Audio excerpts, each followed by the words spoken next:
오늘 우리가 다 같이 보실 하나님의 말씀은 로마서 6장 3절에서 5절까지의 말씀입니다. 신약성경 246페이지에 있습니다. 로마서 6장 3절에서 5절까지의 말씀입니다.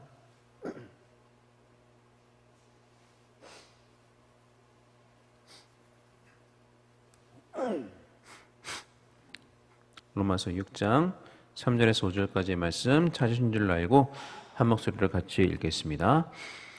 무릇 그리스도 예수와 합하여 세례를 받은 우리는 그의 죽으심과 합하여 세례를 받은 줄을 알지 못하느냐? 그러므로 우리가 그의 죽으심과 합하여 세례를 받음으로 그와 함께 장사되었나니 이는 아버지의 영광으로 말미암아 그리스도를 죽은 자 가운데서 살리신 것 같이 우리로 또한 새 생명 가운데서 행하게 하려 함이라. 만일 우리가 그와 그의 죽으심과 같은 모양으로 연합한 자가 되었으면 또한 그의 부활과 같은 모양으로 연합한 자도 되리라. 아멘. 자, 바울은 이제 우리 믿는 자들은 죄에 대하여 죽은 자들이기 때문에 더는 우리가 죄 가운데서는 거할 수 없다라고 단언하여 말씀을 하였습니다. 우리가 죄에 대하여 죽게 된 것은 그리스도께서 십자가상에서 죽으실 때 우리 역시 그와 함께 연합하여 십자가 위에서 같이 죽고 또 그리스도께서 장사 지낸 바 되실 때 그리스도와 연합하여 장사 지낸 바 된 것입니다. 이렇게 우리의 옛사람이 그리스도와 함께 십자가상에서 죽고 또 장사되었기 때문에 우리는 죄에 대하여 죽은 자가 된 것이죠. 자, 그런데 이렇게 우리가 죄에 대하여 죽게 되는 것은 세례를 통하여 우리가 그리스도와 연합할 때 이루어지는 사건이다 라고 말씀을 하고 있습니다.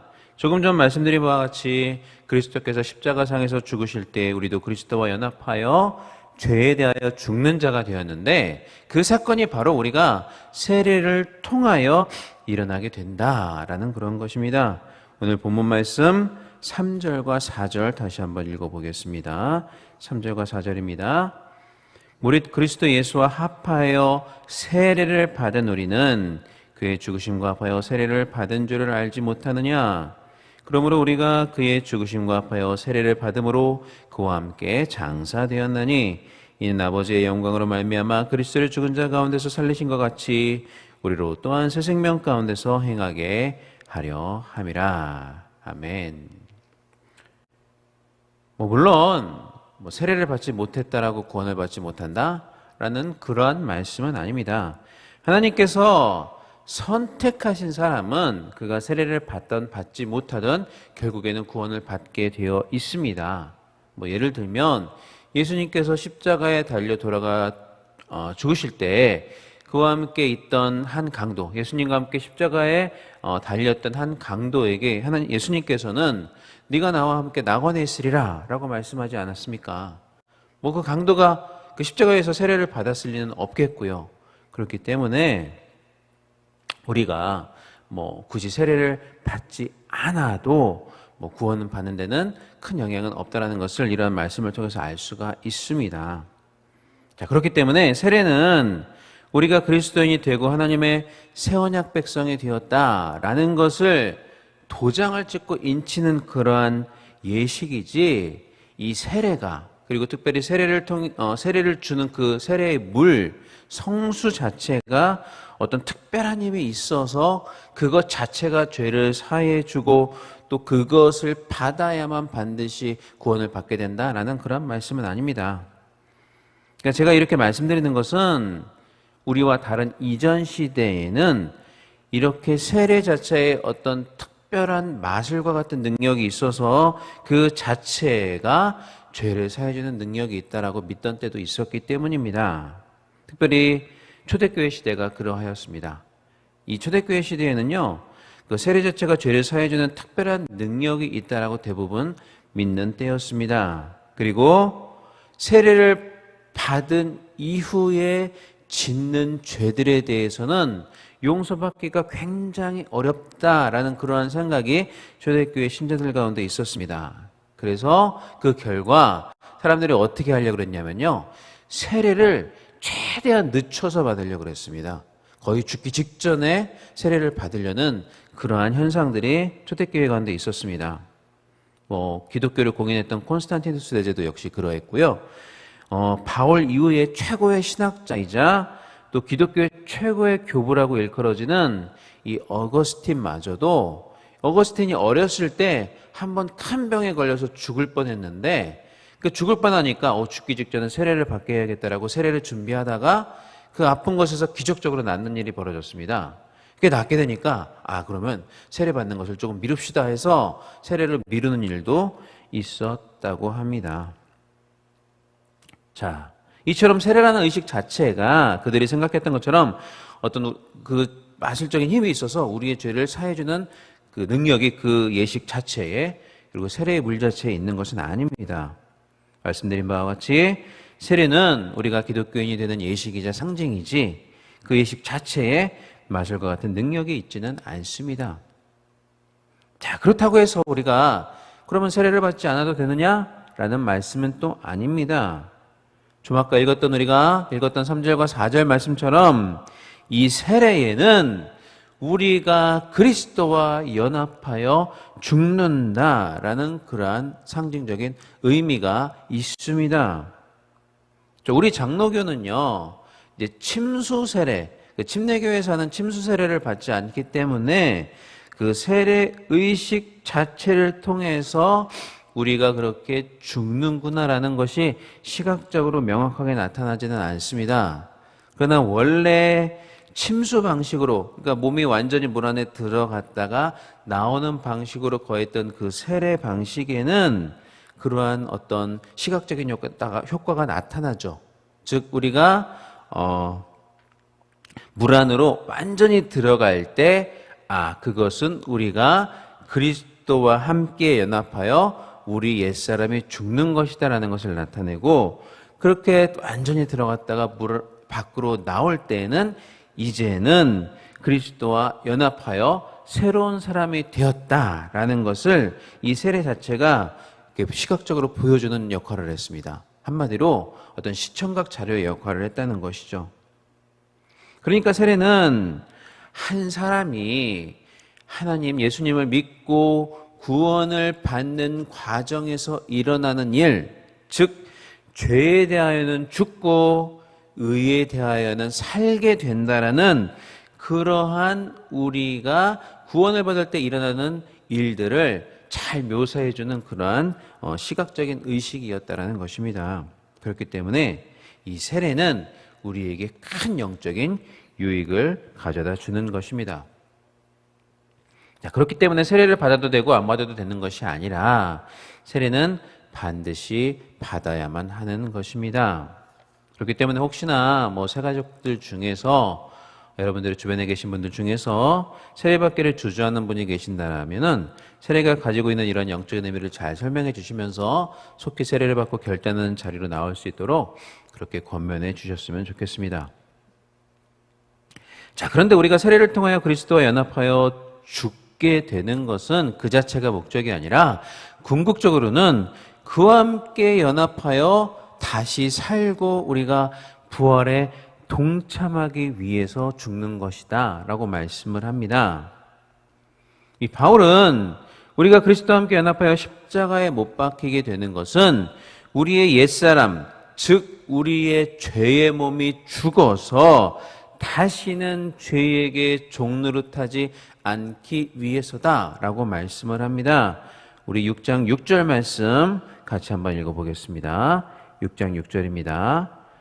우리가 알거니와 우리의 옛사람이 예수와 함께 십자가에 못 박힌 것은 죄의 몸이 죽어 다시는 우리가 죄에게 종노릇하지 아니하려 함이니. 자, 왜냐하면 만약에 누군가가 죽게 되면 어떤 일이 벌어지냐면요, 그 이전에 그가 가지고 있던 책무에서 이제 자유롭게 되기 때문입니다. 7절 또 같이 한번 읽어보겠습니다. 이는 죽은 자가 죄에서 벗어나 의롭다 하심을 얻었음이라. 자, 그런데 이렇게 우리가 죄에 대하여 죽는 목적, 죄에 대하여 죄에서부터 벗어나고자 하는 목적은 결국에는 그리스도와 연합하여 다시 살기 위해서다라는 것입니다. 자, 8절 말씀 같이 한번 읽어보겠습니다. 만일 우리가 그리스도와 함께 죽었으면 또한 그와 함께 살 줄을 믿노니. 자, 정리해보면요, 한마디로 우리는 살기 위해서 죽는 것이다 라는 그러한 말씀입니다. 그런데 이렇게 새로운 삶을 살기 위해서 먼저 필요한 것은 우리가 이전에 짊어지고 있던 그런 멍에를 벗어버려야 되고, 또 이전에 우리가 지고 있던 그런 책매에서 자유롭게 되어야 됩니다. 그렇게 자유롭게 되고 멍에서 벗어난 다음에 우리는 그리스도와 연합하여 새 생명을 가진 삶으로 다시 태어날 수 있기 때문에, 그렇게 새 생명으로 가진 주님과 연합하여 부활하는 자가 되기 위해서는 먼저 우리가 이전에 죄의 멍에를 벗고 그리스도와 함께 죽는 일이 선행이 되어야 한다라는 것입니다. 그러기 위해서 궁극적으로 우리가 그리스도와 함께 부활의 영광에 동참하는 자가 되기 위해서 그리스도와 연합하여 죽는 것이다 라는 그러한 말씀입니다. 자, 그리고 그렇게 그리스도와 연합하여 거듭나게 된 사람, 즉 그리스도께서 이제는 내 안에서 사시는 그러한 새로운 생명으로 태어난 사람은 새 생명 가운데에서 행해야 한다라고 말씀을 합니다. 그리고 우리가 그렇게 살도록 하시기 위해서 우리로 죄에 대하여 죽고 의에 대하여 살게 하셨다라고 4절 말씀은 우리에게 말씀해 주고 있습니다. 4절 말씀 다시 한번 같이 한번 읽어보겠습니다. 그러므로 우리가 그의 죽으심과 합하여 세례를 받음으로 그와 함께 장사되었나니 이는 아버지의 영광으로 말미암아 그리스도를 죽은 자 가운데서 살리심과 같이 우리로 또한 새 생명 가운데서 행하게 하려 함이라. 아멘.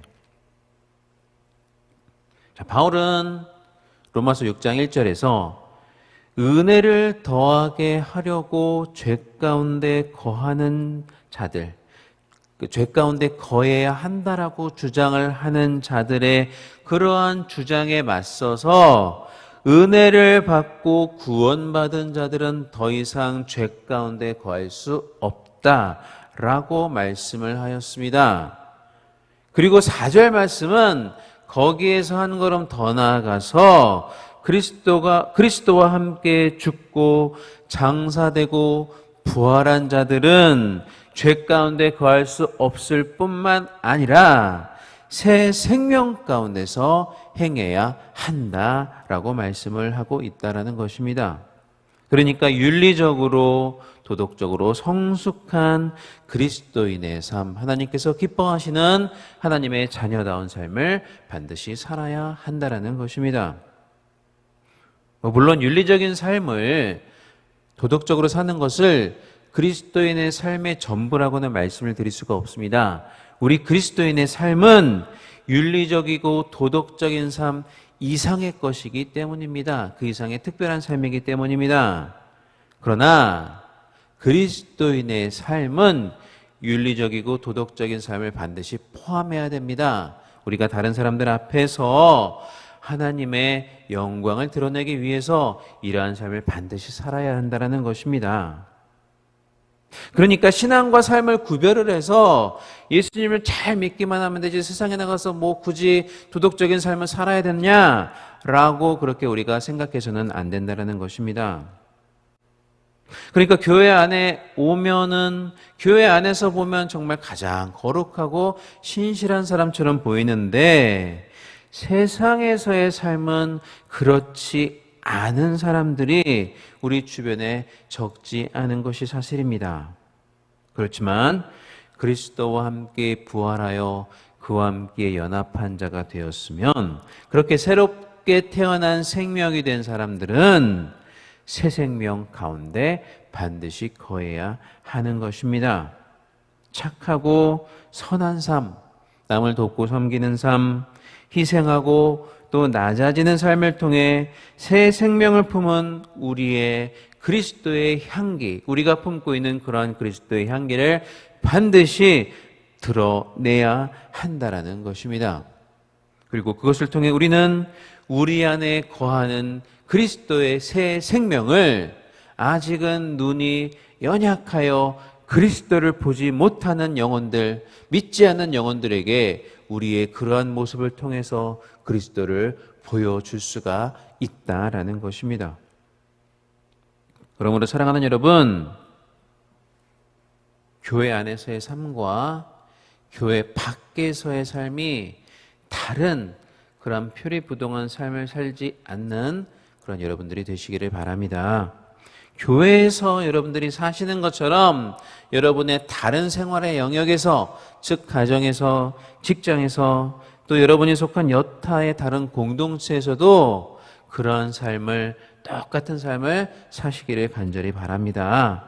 그러한 새 생명이 가득한 삶을 통해서 하나님께서는 영광을 받으시고 또 여러분을 통해서 많은 새 생명들이 주님 앞으로 돌아오는 그런 귀한 전도 열매가 풍성한 삶을 살도록 하나님께서 그렇게 역사하실 것입니다. 그러한 삶을 사는 저와 여러분이 될 수 있기를 주님의 이름으로 간절히 축원합니다. 예, 기도하겠습니다. 사랑이 많으신 주님, 은혜와 사랑을 진심으로 감사를 드립니다. 이 시간 우리를 깊은 잠 가운데서 깨워주시고 또 귀한 주님의 존전 앞에 나와서 또 유튜브를 통해서 이렇게 하나님 앞에 새벽 제단을 쌓을 수 있는 귀한 은혜와 또 귀한 기회를 허락하여 주심을 진심으로 감사를 드립니다. 또한 이 시간 귀한 말씀을 통해서 우리로 깨닫게 하심을 감사를 드립니다. 하나님은 우리로 새 생명 가운데 살아가게 하시려고 우리를 그리스도와 연합하여 죽고 또 그리스도와 연합하여 함께 살도록 역사해 주셨습니다. 하나님께서 우리를 구원하여 주신 그 목적대로 우리로 새 생명 가운데 살아가게 하여 주시옵소서. 우리의 삶으로 보이지 않는 하나님의 살아계심을 전할 수 있는, 드러낼 수 있는 그런 귀한 자들이 될 수 있도록 우리를 붙잡아 주시옵소서. 그리스도의 진한 향기를 새 생명 가득 품은 선하고 아름다운 삶을 통해서 바랄 수 있는 그런 꽃과 같은, 그리스도의 꽃과 같은 그런 성도들이 되게 하여 주시옵소서. 또한 하나님, 이 시간 주님 앞에 나올 때 빈손으로 나오지 아니하고 귀한 예물 드린 믿음의 성도님들이 계십니다. 여러 제목으로 드린 그 귀한 예물들을 하나님께서 기뻐 받아주시고 천배만배의 축복으로 갚아주시며 하늘 곳간을 열어 쌓을 것이 없도록 부어주시는 귀한 은혜의 역사를 우리의 삶 가운데 체험하게 하여 주시옵소서. 또한 드려진 예물이 쓰이는 곳마다 주님의 영광만이 드러나게 하여 주시옵소서. 감사드리며 이 모든 말씀 우리 주 예수님의 이름으로 기도하옵나이다. 아멘. 하늘에 계신 우리 아버지여, 이름으로 기억임을 받으시오며 나라의 마옵시며 뜻이 하늘에서 이루어진 것 같이 땅에서도 이루어지이다. 오늘날 우리에게 일용할 양식을 주옵시고 우리가 우리에게 죄 지은 자를 사하여 준 것 같이 우리 죄를 사하여 주옵시고 우리를 시험에 들게 하지 마옵시고 다만 악에서 구하옵소서. 대개 나라와 권세와 영광이 아버지께 영원히 있사옵나이다. 아멘.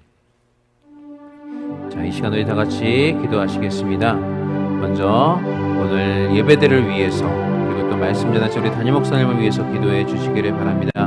오늘 드려지는 모든 예배가 하나님께서 기뻐 받으시는 귀한 예배들 될 수 있도록 각 처소에서 드려지는 예배마다 하나님께서 능력 가운데, 은혜 가운데 거하시고 하나님의 기뻐 받으시는 아름다운 향기와 같은 예배가 될 수 있도록 위해서 기도해 주시고, 특별히 여러 차례 말씀을 전하셔야 되는 우리 담임 목사님, 얼마 전에 또 교통사고를 당하셔서 몸이 좋지 않으시는데 하나님께서 그 육체를 지켜주시고 강건하게 하사 오늘도 능력의 말씀을 선포하실 수 있도록 주님 함께하여 주시옵소서.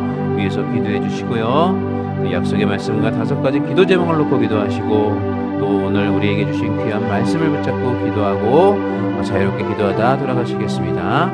다 같이 기도합니다. 사랑과 은혜가 많으신 우리 하나님 아버지, 은혜와 사랑을 진심으로 감사를 드립니다.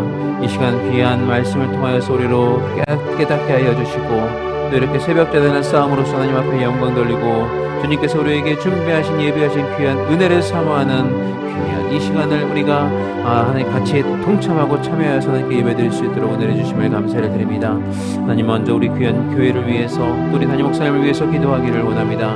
여러 처소에서 오늘 정말 각 부서가 각 연령대가 모든 연령대가 예배를 드리게 될 것인데 하나님께서 그 모든 예배 가운데 함께하여 주시고 그 예배들마다 하나님의 귀한 은혜와 능력만이 드러나며 하나님의 역사가 일어나고 하나님을 만나고 하나님을 체험하는 귀한 예배들 될 수 있도록 하나님께서 우리의 모든 예배들 가운데 함께하여 주시고 은혜로 역사하여 주시옵소서. 또한 우리 귀한 담임 목사님을 붙잡아 주시되 특별히 며칠 전 교통사고를 당하셔서 몸이 성취하는 가운데 있습니다. 그 육체를 주님께서 붙잡아 주시고 더욱더 강건한 모습으로 오늘도 귀한 말씀을 잘 선포하실 수 있도록 은혜의 말씀들이 선포될 수 있도록 주님께서 특별히 보호하시고 인도하여 주시옵소서. 함께하여 주시옵소서.